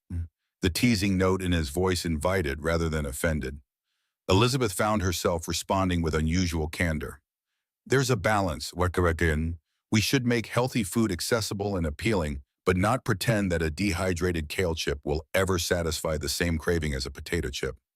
Authenticity matters in food like most things in life. Something shifted in James's expression, recognition perhaps, of the philosophy that extended beyond nutrition. Authenticity is harder than it looks, he observed quietly, especially when you're trying to meet expectations. The comment hung between them, layers of meaning beneath its simple surface. Elizabeth wondered which expectations he struggled to meet as a father, a provider, a man attempting to date again after loss. Before she could respond, Sophie interrupted with a request for more Parmesan cheese, the moment slipping away like dough between fingers. As they finished their meal, Elizabeth noticed James checking his watch with barely concealed concern. Following his gaze to the wall clock, she realized it was approaching 8 later than she'd anticipated spending on a school event and dinner. I have a neighbor watching our apartment, James explained, catching her glance. Mrs. Abernathy's vision isn't great after dark. I try not to take advantage of her kindness too late. Elizabeth immediately began gathering her purse. Of course. Let me drive you home. It would be faster than waiting for the bus. The offer emerged without calculation, surprising even herself. James hesitated, pride briefly visible in his expression, before practicality prevailed. That would be very helpful, thank you. Outside, Sophie's eyes widened at the sight of Elizabeth's luxury sedan. Your car is so shiny, she exclaimed, running a careful finger along the polished door. It looks like something from a movie. James placed a gentle hand on his daughter's shoulder. Remember what we discussed about other people's belongings, Sophie? Elizabeth unlocked the doors with a reassuring smile. It's just a car, meant to be used, not admired. Yet as James helped Sophie into the back seat, adjusting the belt across her small frame, Elizabeth found herself seeing the vehicle through their eyes in unnecessary extravagance, rather than the status symbol she'd been told was appropriate for her position. The drive to James' apartment building took them from the middle-class neighborhood surrounding the school into an area where economic struggle was more visible in the infrastructure. Fewer trees, more security grates over storefront windows, apartment buildings with peeling paint and sagging porches. Elizabeth had driven through such neighborhoods before, but always as a passerby, never with a destination in mind. James directed her to a brick apartment building that appeared marginally better maintained than its neighbors, its small front yard free of litter and sporting a few hardy shrubs. As Elizabeth parked, she noticed him straightening almost imperceptibly, a subtle defensiveness in his posture that spoke volumes about his awareness of the contrast between their circumstances. Would you like to come up for coffee? He offered, the invitation clearly extended out of politeness rather than expectation. Before Elizabeth could formulate a response that balanced honesty with sensitivity, Sophie interjected enthusiastically. Yes, then you can meet Mr. Mike and see my room. The childish eagerness dissolved the tension. Elizabeth found herself accepting, curious about the home that had shaped this family. The third-floor apartment revealed itself gradually. First, the scent clean laundry mingled with the lingering aroma of morning coffee. Then the sound, the hum of an aging refrigerator, and the faint drone of a television from a neighboring unit. Finally, the sight, a living space that spoke eloquently of priorities and compromises. The furniture was mismatched but well-maintained. Bookcases constructed from boards and cinder blocks lined one wall, filled with an eclectic collection that suggested frequent library visits. A folding table served as both dining area and homework station, currently occupied by an elderly woman with silver hair and kind eyes. Mrs. Abernathy. James greeted her warmly. Thank you for watching over things. How was Sophie's program? The woman gathered her knitting, glancing curiously at Elizabeth. Peaceful as always. I see you've brought company. Sophie bounded forward with introductions. This is Dad's friend, Elizabeth. She came to my science fair, and then we had pizza, and now she's seeing our apartment. The elderly woman's eyes twinkled with amusement as she exchanged a knowing look with James. How lovely to meet you, she said to Elizabeth, her assessment carrying the weight of someone who had witnessed James's solitary existence for years. It's about time this one had some adult conversation. After Mrs. Abernathy's departure, Sophie insisted on giving Elizabeth a tour of their modest apartment. The girl's bedroom revealed a personality in full-bloom walls, covered with drawings, shelves displaying rocks and feathers collected on neighborhood walks, a small desk organized with the precision of a naturally methodical mind. "Dad built my bookshelf," Sophie announced proudly, pointing to a sturdy wooden structure painted purple. "And he fixed the window so it doesn't make scary noises when it's windy." The pride in her voice illuminated something essential about their relationship. James might not provide luxury, but he created security and stability with his own hands. The kitchen was compact but functional, showing signs of a man who had taught himself to cook through necessity rather than passion. A refrigerator covered with Sophie's artwork and school notices stood beside a narrow stove with one burner, noticeably newer than the others. A calendar on the wall was filled with James's precise handwriting, work shifts, Sophie's school events, bill due dates circled in red. Elizabeth found herself studying this visual representation of their life, so different from her digital scheduling system with its color-coded priorities and automated reminders. The physical calendar spoke of a life where each day was confronted directly, where events were literal rather than virtual markers of time passing. James prepared coffee in a simple drip machine, apologizing for the lack of espresso options. "Nothing fancy, I'm afraid." "Fancy is overrated," Elizabeth responded, surprising herself with how genuinely she meant it. "Consistency matters more." They settled in the living room, Sophie reluctantly agreeing to prepare for bed after extracting a promise from Elizabeth to visit again. As the bathroom door closed behind the child, a different atmosphere descended on the apartment, more intimate, weighted with adult awareness. James cradled his coffee mug, his expression thoughtful. "You didn't have to do this, you know. Come to the science fair. Have pizza. See where we live." Most people in your position would have considered their obligation fulfilled after helping with Sophie's wrist. Elizabeth considered her response carefully, aware that platitudes would ring false between them. "Most people in my position have forgotten what matters. I'm trying not to be most people." A silence stretched between them, comfortable rather than awkward. From the bathroom came the sound of Sophie singing to herself as she brushed her teeth, a childish melody providing a soundtrack to the moment. "How did you end up at Morgan Organics?" James asked finally. "Was food always your passion?" The question was refreshing in its straightforwardness, no angle, no networking subtext. Elizabeth found herself sharing the unvarnished version of her career path, one she rarely disclosed in industry interviews. "I was pregnant," she began, the words emerging more easily than expected. 26, newly married, reading every baby book I could find. The food options for infants were terrible preservatives, fillers, mysterious ingredient lists. I started making my own, then my friends wanted some. It grew from kitchen experiments to farmers' markets to our first manufacturing facility. She paused, the familiar ache rising as it always did at this juncture in her story. The pregnancy ended at 14 weeks. The marriage limped along for another 12 years. The company thrived.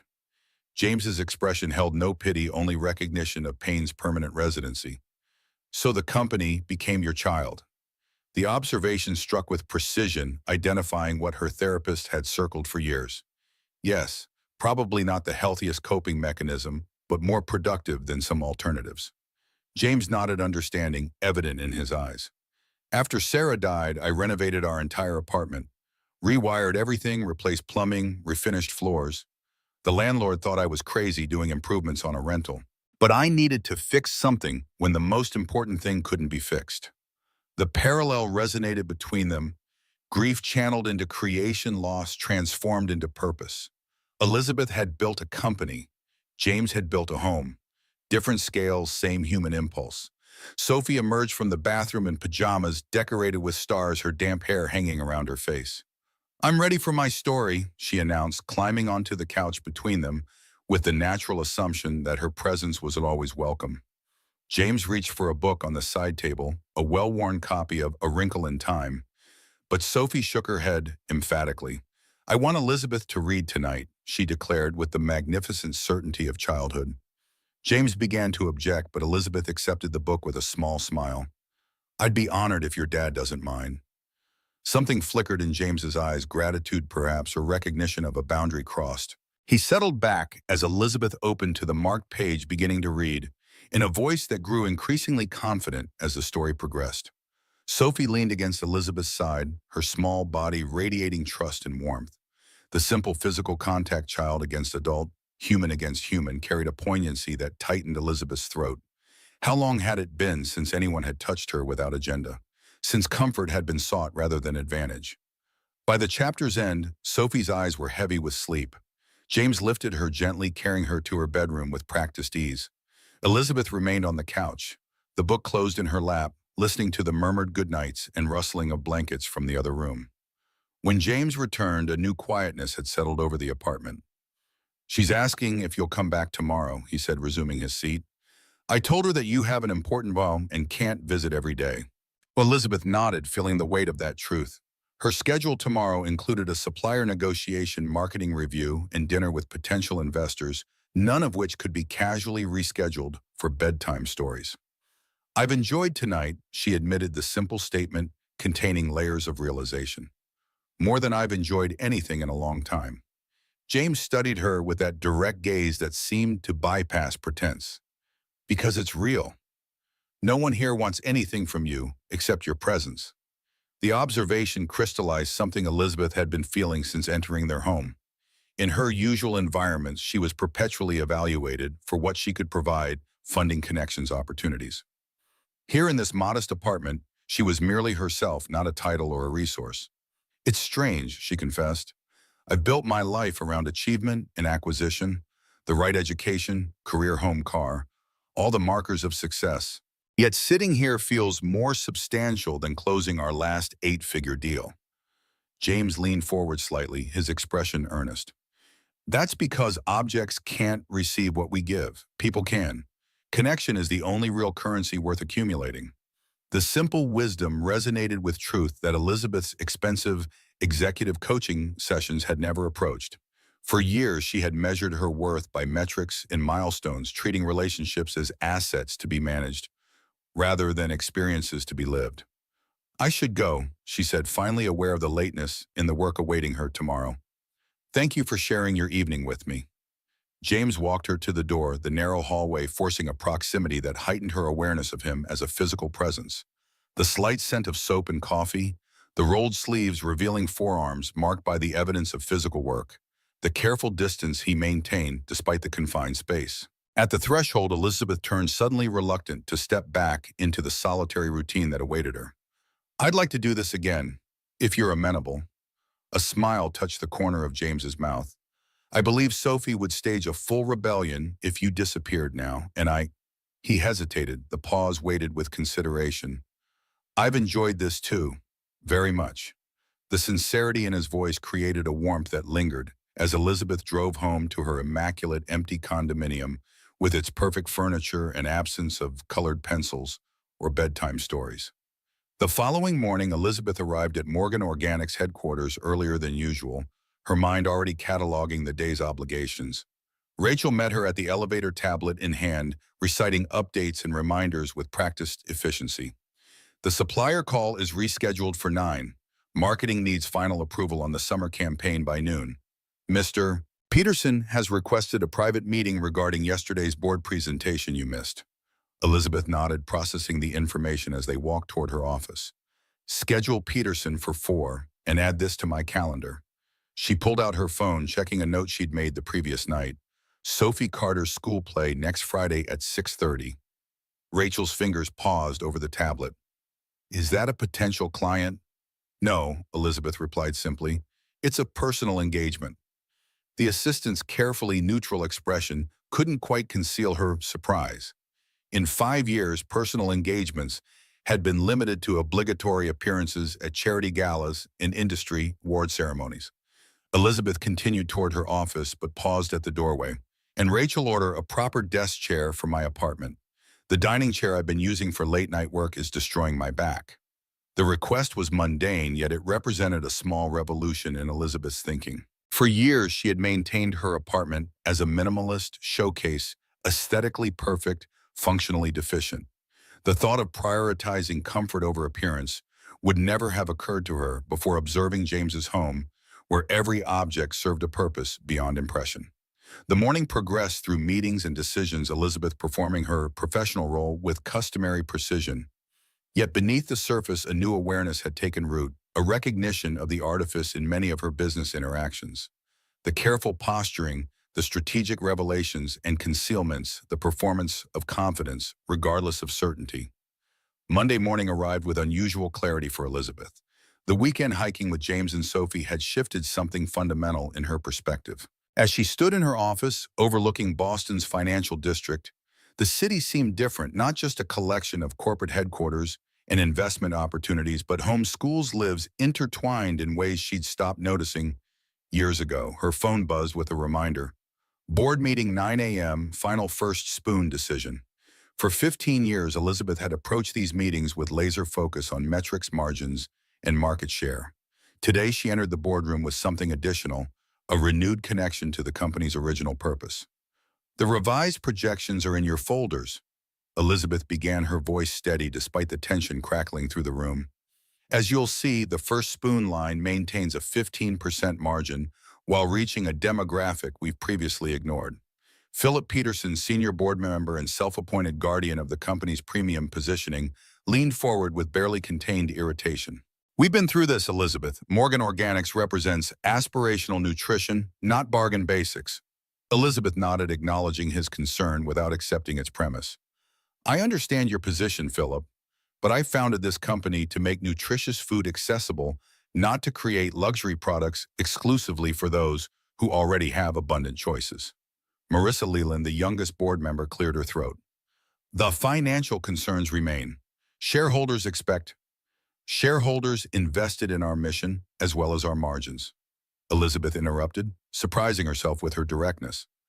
Our original prospectus explicitly stated our goal of expanding access to quality nutrition. First Spoon doesn't contradict that mission, it fulfills it. For nearly an hour, the discussion circled familiar arguments. Elizabeth sensed the stalemate solidifying when Peterson exchanged knowing glances with his allies around the table. It was time to end this impasse. I appreciate everyone's input, Elizabeth said, rising to her full height. However, as founder and majority shareholder, I've determined that First Spoon represents a return to our core values. We will proceed with development and production for a September launch. The boardroom erupted into chaos. Peterson's face flushed deep crimson as he sputtered, "You're overriding the board's authority." "I'm exercising my prerogative as founder." Elizabeth clarified, her voice cool. "The company bylaws are clear. In cases of strategic direction, the founder's vision takes precedence when financial viability is not in question. These projections demonstrate this initiative will be profitable." She gathered her materials, sensing the shifting allegiances around the table. Some directors appeared outraged, others thoughtful, a few almost relieved. "For those uncomfortable with this direction, I understand your position. If you feel your vision for Morgan Organics no longer aligns with mine, I'll accept your resignations without prejudice." As the meeting adjourned in disarray, Peterson cornered her by the door. "You'll regret this power play, Elizabeth. The market won't reward idealism over profitability." Elizabeth met his gaze directly, no longer intimidated by his disapproval. "That's where you're wrong, Philip. The market rewards authenticity and addressing genuine needs. We've lost sight of that in pursuit of premium positioning, but First Spoon will remind us and our consumers why Morgan Organics matters." She walked past him, her step lighter than it had been in years. "This isn't about idealism. It's about remembering our purpose. Sometimes we need an outside perspective to recognize when we've drifted from our original course." 2 days later, Elizabeth sat at her desk reviewing the production timeline for First Spoon. 3 board members had resigned in protest while others had rallied behind the renewed mission, bringing unexpected energy to the planning process. The project was taking shape with remarkable speed, packaging designs, ingredient sourcing, distribution, strategies, all progressing as if the company had been waiting for this exact pivot. Rachel appeared in the doorway, her expression suggesting something unusual.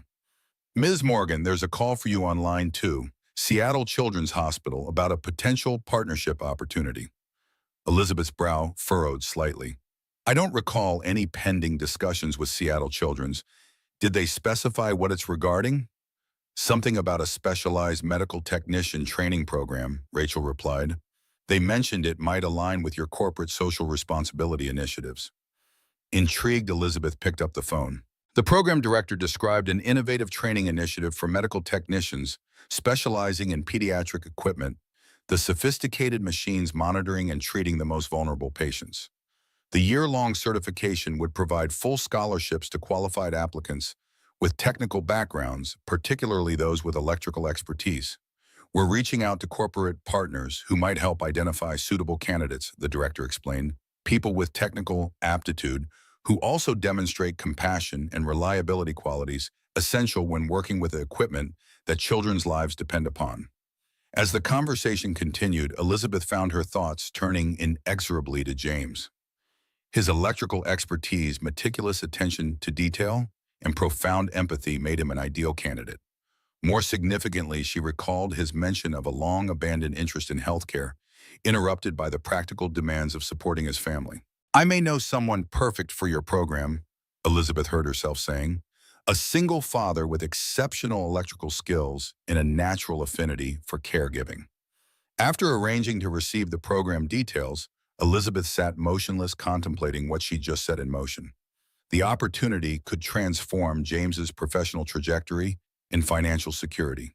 For Sophie, it would mean stability and pride in her father's accomplishments. It would also mean a year in saddle 3,000 miles from Boston, from the life they had begun building together. From her, the realization of how deeply that separation would affect her landed with physical force. In just 2 months, James and Sophie had woven themselves into the fabric of her existence, their absence now unimaginable. Weekend museum visits, weeknight dinners with Sophie, chattering about school, quiet conversations with James that often stretched until midnight, all had become essential anchors in Elizabeth's formerly work-centric life. Yet withholding this opportunity for selfish reasons would betray everything she was coming to understand about genuine care, that it sought the other's highest good, not merely one's own comfort. Elizabeth reached for her phone, then hesitated. This wasn't news to deliver via text. It deserved a proper conversation face-to-face where she could gauge James's reaction and support whatever decision he might make. Friday evening arrived with unseasonable warmth, Boston shaking off winter's grip with surprising determination. Elizabeth left work early to prepare for dinner, an unprecedented departure from her usual routine of working until the cleaning staff arrived. Her condominium, occupying the top floor of a renovated historic building, had always been more showcase than sanctuary. The interior designer had created a space worthy of architectural magazines, clean lines, neutral palette, carefully curated art. Elizabeth had accepted the aesthetic without question, assuming sophisticated minimalism was appropriate for her position. Now preparing for James and Sophie's first visit, the apartment's sterile perfection struck her as unwelcoming. She had purchased fresh flowers for the dining table, colorful throw pillows for the sofa, even child-appropriate snacks that would have never previously entered her pristine kitchen. These small concessions to comfort over appearance represented a fundamental shift in priorities. James's home, modest in size and furnishings, nonetheless radiated the unmistakable warmth of a place where people truly lived, where functionality trumped fashion, where memories were created rather than curated. The doorbell rang precisely at 6:30. Elizabeth opened the door to find Sophie bouncing with barely contained excitement, a small bouquet of daisies clutched in her hand. James stood behind her, his expression a mixture of amusement at his daughter's enthusiasm and something more complex as he took in Elizabeth's casual attire, jeans and a simple blouse that contrasted sharply with her usual corporate wardrobe. "We brought flowers," Sophie announced, thrusting the slightly crushed daisies toward Elizabeth. "And cookies, Dad made them, but I helped with some of the chocolate chips." Elizabeth accepted both offerings with genuine delight. "These are perfect. Thank you, Sophie. And you too, James. Come in. I want to show you around." Sophie's reaction to the apartment proved both gratifying and revealing. Her unadulterated wonder at the floor-to-ceiling windows and panoramic city view reminded Elizabeth of the privilege she often took for granted. James moved through the space with careful attention, his tradesman's eye noting details of construction and design. "This building must have quite the electrical system," he observed, examining an integrated lighting panel. "Original structure, but completely modernized infrastructure." Elizabeth nodded, oddly pleased by his technical appreciation. The renovation took 3 years. They preserved the historical facade while essentially rebuilding everything inside. Sophie had discovered the small balcony off the living room and pressed her face against the glass doors. "Can we go out there, please? I want to see if we can spot our apartment from here." After dinner, a simple but carefully prepared meal that Sophie deemed fancy but still good, they moved to the living room with dessert. James's homemade cookies proved surprisingly sophisticated, the dark chocolate complemented by orange zest. "These are incredible," Elizabeth admitted, taking a second cookie. "Where did you learn to bake like this?" James smiled, the expression softening the perpetual worry lines around his eyes. "YouTube University advanced degree in things Sophie might eat." The early years of single parenting involved a lot of trial and error. Sophie curled contentedly in an armchair with a book she'd discovered on Elizabeth's shelf, looked up at the mention of her name. "Dad's cookies are famous. He brings them to school events, and all the other kids get jealous." The domestic normalcy of the moment, sharing cookies and conversation in her usually solitary living room, struck Elizabeth with unexpected poignancy. This was what homes were meant for, not merely existing as pristine showcases of success. As the evening progressed, Sophie eventually dozed off on the sofa, the excitement of the day catching up with her. James carefully removed her shoes and covered her with a throw blanket, his movements practiced and gentle. "She'll be out for at least an hour," he said quietly, joining Elizabeth by the windows. "The city at night still puts her to sleep, just like when she was a baby. I used to walk her around the neighborhood when she couldn't settle, and the lights would always calm her." Elizabeth gazed out at Boston's illuminated skyline, a tapestry of lights stretching toward the harbor. "It is beautiful, though I rarely take the time to notice anymore." A comfortable silence settled between them, the kind that had become increasingly familiar as their friendship deepened.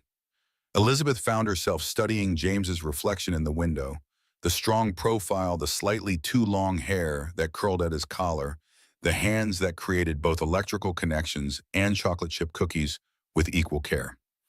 "There's something I need to tell you," she began, turning to face him directly. "An opportunity has come up that I think you should consider." James's expression shifted, curiosity replacing relaxation. "What kind of opportunity?"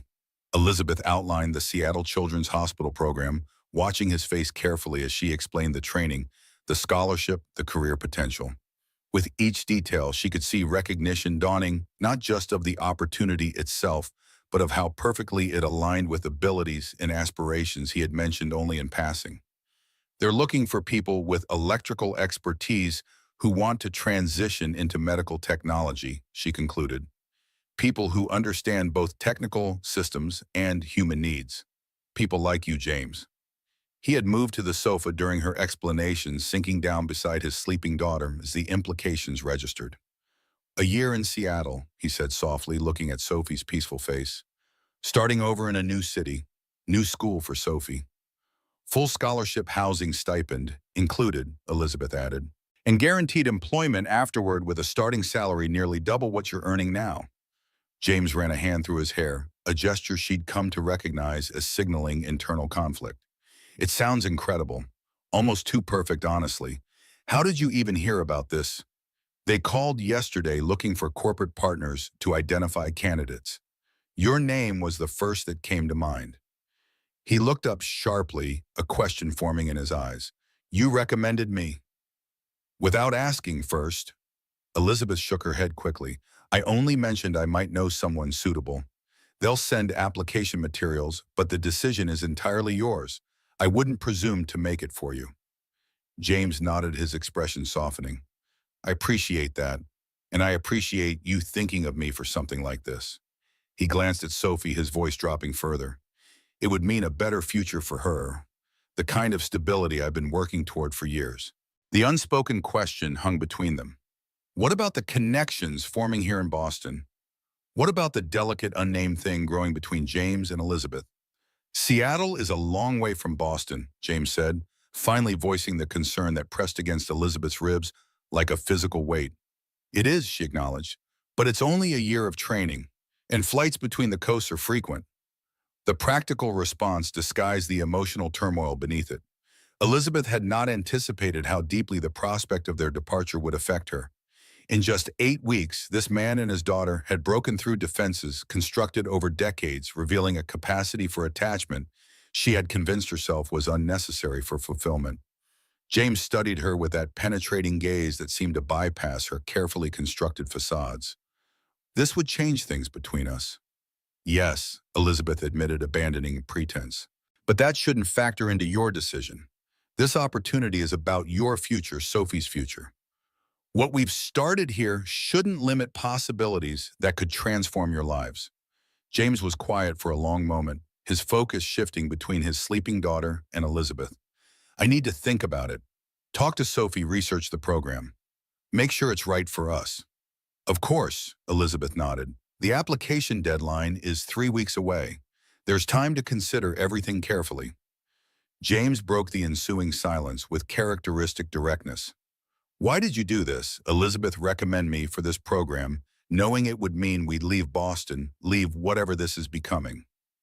The question demanded honesty she wasn't sure she was ready to provide, yet the earnestness in his expression made evasion impossible. Because caring about someone means wanting what's best for them, even when it's not what's easiest for yourself. The words emerged with a certainty that surprised her, a truth she had understood intellectually but never experienced so viscerally. James's expression softened, a complexity of emotions crossing his features.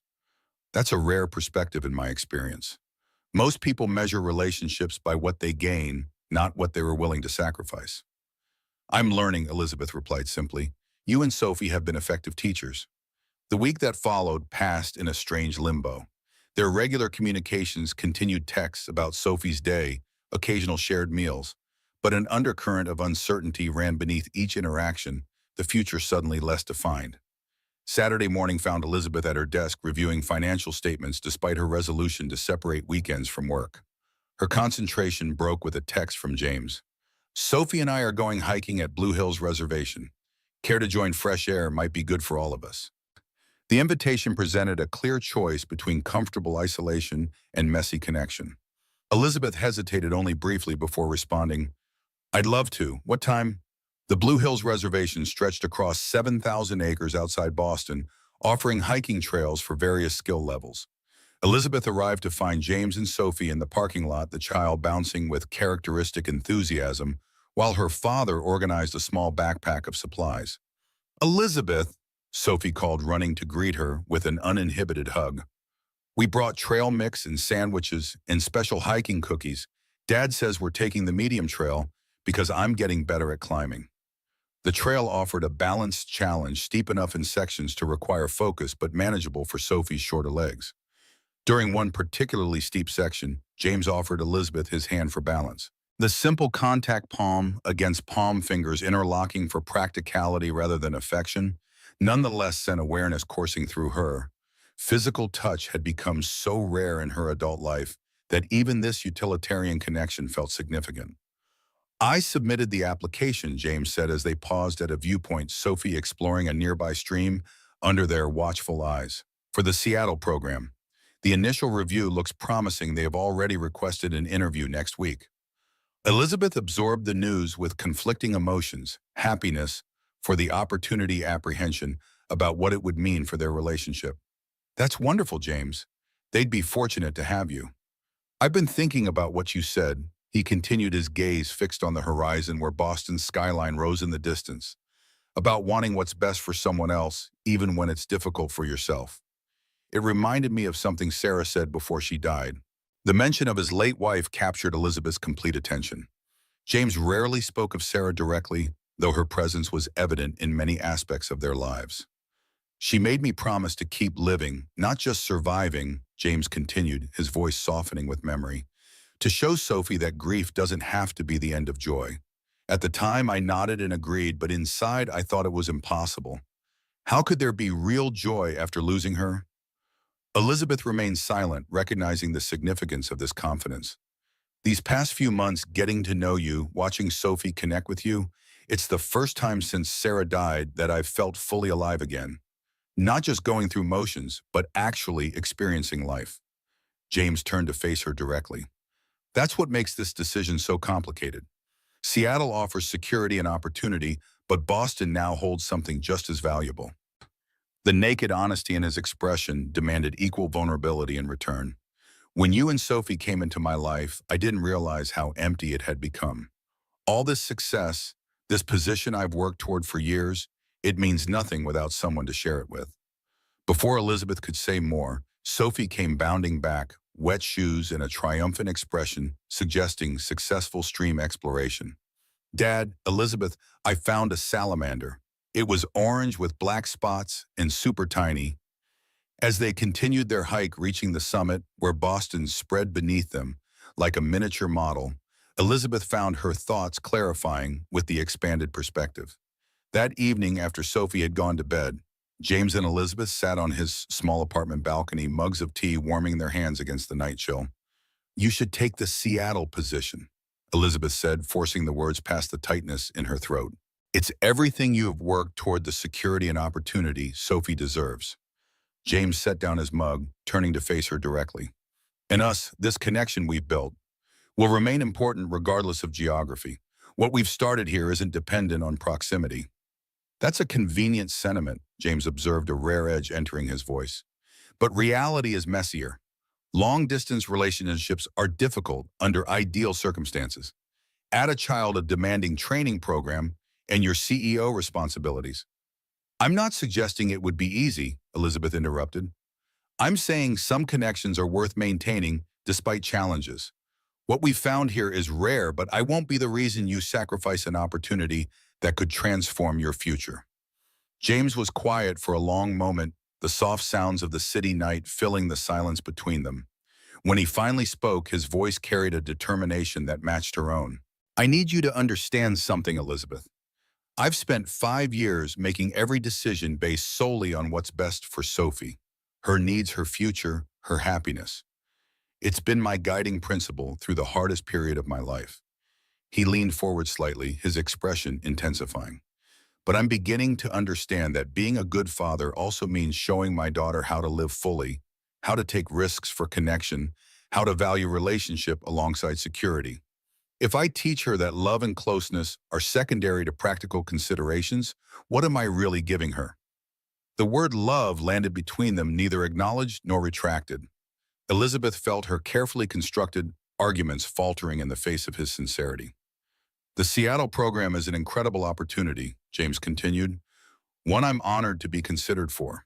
But there are medical technician programs in Boston too, perhaps not as prestigious or comprehensive, but viable paths to the same destination. What isn't replaceable is what's happening here between us, between you and Sophie." Elizabeth found herself momentarily speechless. "Are you saying you might decline the Seattle position?" "I'm saying I need to consider all factors, not just financial and professional ones," James replied. "And I'm asking you to be honest about what you want, not just what you think is best for me." The request pierced through layers of self-protection Elizabeth had maintained for years, the habit of deflecting personal desire in favor of practical consideration. "I want you to stay," she admitted, the simple truth both frightening and liberating. "I want to continue building whatever this is between us, to keep being part of Sophie's life, to see where this connection might lead without 3,000 miles complicating it. But I'm afraid my wanting might influence you toward a choice that limits your potential." James reached across the space between them, taking her hand in his. The contact, deliberate this time, carried a significance that accelerated her pulse. "What if staying isn't limiting potential, but recognizing it in a different form?" he asked softly. "What if the potential between us is just as valuable than any professional opportunity?" Before Elizabeth could respond, James's phone rang the screen, illuminating with an unfamiliar Seattle area code. The call confirmed what they'd anticipated. James had made it to the final selection round. The program wanted him in Seattle for an in-person interview the following week. "Would you consider coming with us?" James asked after ending the call. "Not for the interview itself, but to explore Seattle, to see if it's somewhere you could imagine visiting frequently, if I accept the position."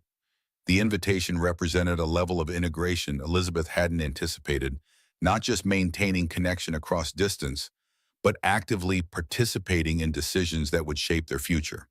"I have board meetings Monday and Tuesday," she began, "but I could fly out Tuesday evening, join you for the second half of the visit."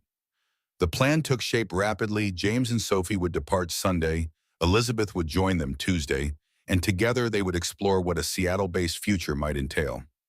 Tuesday evening found Elizabeth boarding a flight to Seattle, her mind divided between the corporate upheaval she'd initiated and the personal uncertainty awaiting her across the country. 3 board members had resigned following her decision about First Spoon, while others had rallied behind the renewed mission with unexpected enthusiasm. The flight attendant offered champagne as Elizabeth settled into her first-class seat, a luxury she had once accepted without thought, but now viewed through a lens altered by her relationship with James and Sophie. How many First Spoon meals could be produced for the price of this premium cabin ticket? How many families like the Carters could provide better nutrition with more affordable options? Seattle greeted her with uncharacteristic sunshine. James waited at the airport gate, his familiar figure creating an island of recognition in the sea of strangers. "Where's Sophie?" Elizabeth asked as they embraced. "Back at the hall with Sarah, my interview mentor," James explained, taking Elizabeth's carry-on despite her protests. "They hit it off immediately. Sarah worked with my late wife at Boston General before relocating here." The mention of this connection, another woman who shared history with James's family, triggered an unexpected twinge of jealousy. The emotion was so unfamiliar that she nearly missed his next words. "The interview went well, better than well, actually. They've offered me the position." Elizabeth stopped walking, absorbing the finality of this development. "Already?" James nodded, his expression a complex mixture of pride and uncertainty. "Apparently my background was exactly what they were looking for.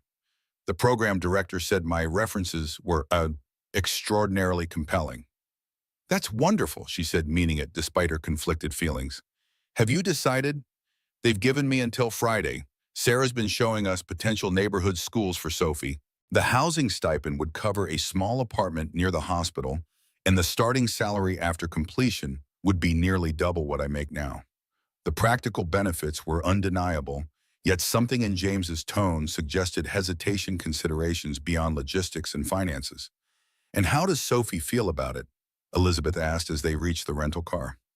James's expression softened. "Mixed. She's excited about the aquarium and the Space Needle, but worried about leaving her friends, her school."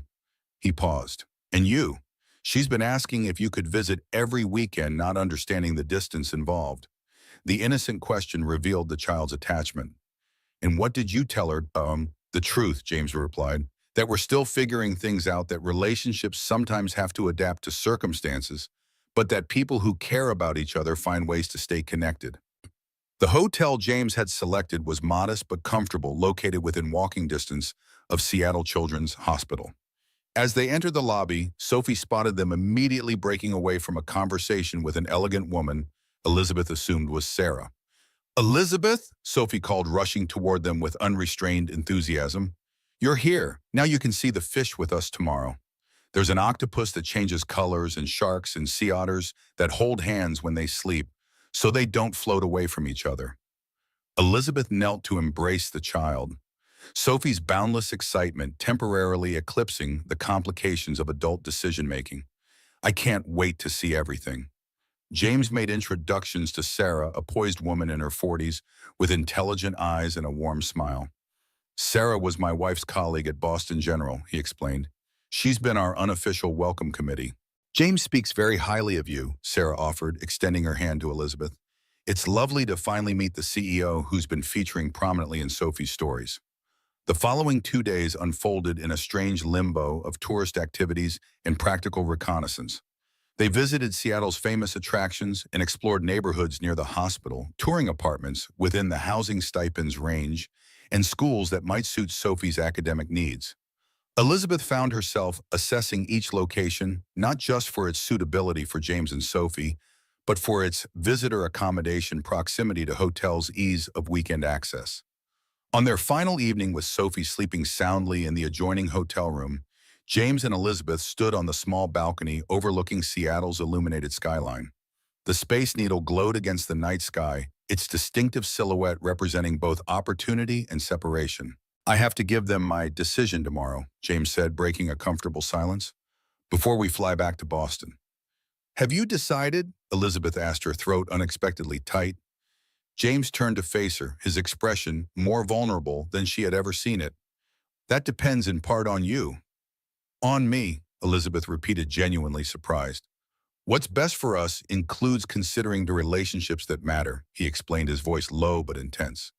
This connection between us, between you and Sophie, it's become significant enough that geographic separation would affect all of us. He paused, gathering thoughts that were clearly difficult to articulate. I need to know if you're willing to try making this work across distance. Not just vague intentions, but real commitment. Because if you're not, if the complications seem too daunting, that factors into my decision differently than if you're all in. The directness of the question demanded equal honesty in response. Elizabeth took a deep breath, organizing thoughts that had been forming throughout their Seattle exploration. When I recommended you for this program, I did it because the opportunity aligned perfectly with your skills and aspirations. I believed it could transform your career trajectory and financial security. She paused, meeting his gaze directly. But I'd be lying if I said I hadn't been reconsidering the wisdom of my own selflessness since arriving here. The reality of your life unfolding 3,000 miles away is considerably more difficult than the theoretical nobility of wanting what's best for you, regardless of personal cost. James remained silent, allowing her to continue without interruption. The truth is, I don't want you to leave Boston, Elizabeth admitted, the words emerging with surprising ease. These past months with you and Sophie have been the most authentic, connected period of my adult life. The thought of returning to my previous existence, all work and achievement, with no genuine connection, is unbearable now that I've experienced the alternative. She moved closer, eliminating the careful distance they had maintained throughout their friendship. But I also know that asking you to decline this opportunity would be selfish. So yes, I'm willing to try making this work across distance. Weekend visits, video calls, school vacations, whatever it takes to maintain what we've found while allowing you to pursue this path. James studied her expression, searching for certainty behind the words. And if it becomes too complicated, if schedules conflict and distance strains what we're building, then we adjust, Elizabeth replied simply. That's what people do when something matters enough to fight for. We find solutions, make compromises, reevaluate as needed. Nothing worthwhile comes with guarantees. The pragmatism in her response seemed to reassure him. James nodded slowly, decision crystallizing in his expression. I spoke with Sarah yesterday about medical technician programs in Boston, he said, watching Elizabeth carefully. There's one at Massachusetts General that's less comprehensive than Seattle's, but offers night courses for working professionals. It would take longer to complete, 18 months instead of 12, and doesn't include the housing stipend. But it would mean staying in Boston, maintaining Sophie's school and community connections, and continuing what we've started without geographic complications. Elizabeth absorbed this information, recognizing both the practical considerations and the emotional subtext.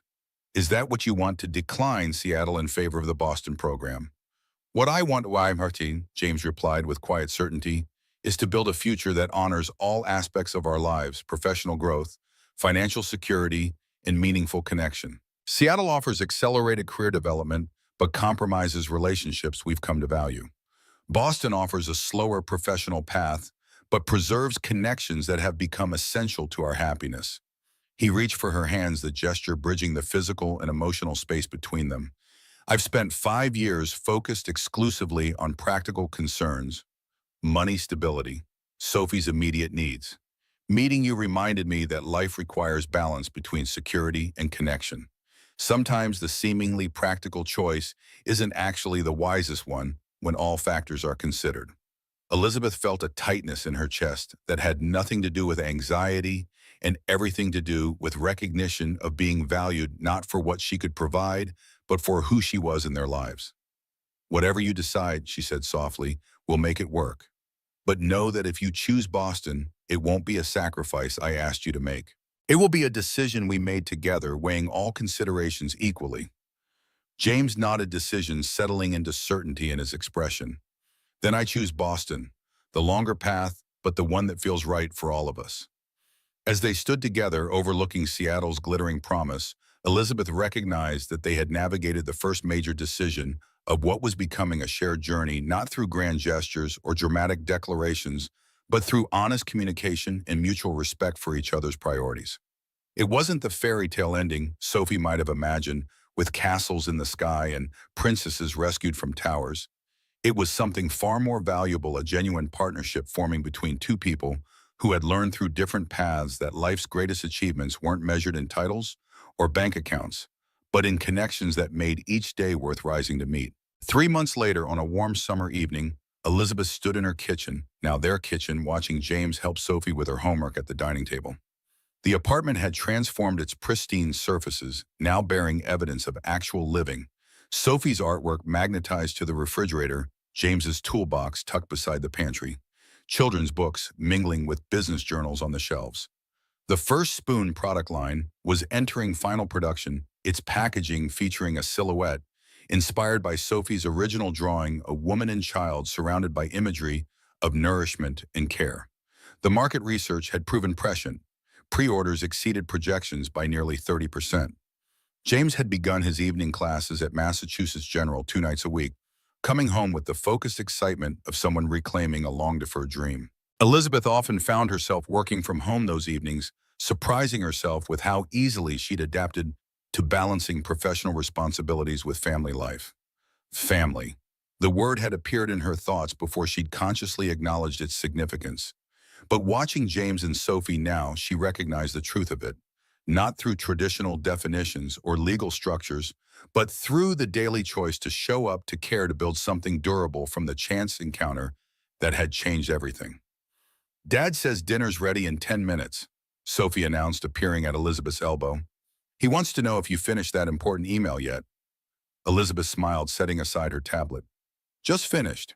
Tell him perfect timing." As Sophie skipped back to relay the message, Elizabeth thought about the board meeting earlier that day. Peterson had returned somewhat chastened after watching First Spoon exceed every projection. Their conversation afterward had been surprisingly candid. "I was wrong about the direction," he'd admitted reluctantly, "and about your personal life affecting your judgment. It seems your connections have only enhanced your leadership."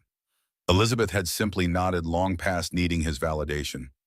The metrics spoke for themselves, not just in profits, but in customer response, employee engagement, and market expansion. Her world had expanded, not contracted, through opening herself to connection. From the kitchen, James caught her eye, his smile carrying the easy intimacy they'd cultivated over months of shared meals and quiet evenings. "You're thinking about work again," he observed, reading her expression with uncanny accuracy. "Actually," Elizabeth replied, moving to join them at the table, "I was thinking about beginnings, how sometimes the most important ones don't announce themselves. They just happen on ordinary evenings when we're busy making other plans." James's expression softened with understanding. "Like someone buying dinner for a stranger." Elizabeth nodded, taking the plate he offered. "Or a little girl asking if you're her dad's girlfriend." Sophie looked up from her homework, grinning with 8-year-old satisfaction. "I knew it. Mr. Mike owes me $1. He said it would take a year, but I said you were smart people who wouldn't waste time." James and Elizabeth exchanged glances, suppressing laughter at the child's assessment. In that shared moment of amusement, Elizabeth felt the full circle of their journey, from a restaurant table where loneliness had briefly connected with loneliness, to this home they were building together, not from obligation or necessity, but from the daily choice to show up, to care, to believe that something better might be waiting.